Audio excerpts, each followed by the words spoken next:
ყველამ შევიტყვეთ, რომ კათოლიკოს პატრიარქის ილია მეორის დაკრძალვაზე რუსეთიდან მოდის ბელორუსიის ეგზარქოსი.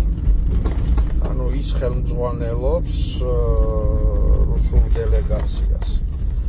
ხო და არავის არ გიფიქრიათ, მაინდამაინც ეგზარქოსი რატომ მოდის რუსეთის სახელით?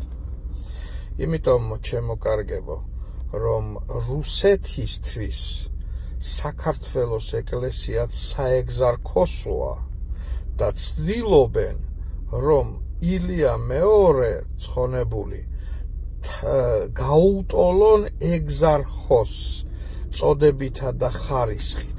ესეთი რაღაცეები შემთხვევით არ ხდება, ბატონებო. ნუ იქნებით გულუფხვილები.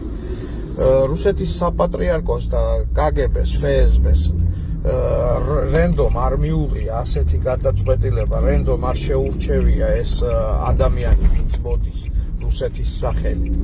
ეს ძალიან მიზან მიმართულად და კონკრეტული გზავნილებით არის აღჭურვილი.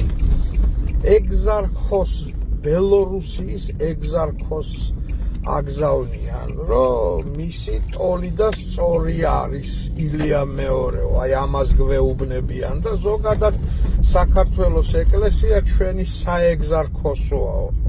თუ ვინმეს რამე გაქვთ საწინააღმდეგო, შეგიძლიათ თამამად მეკამათოთ.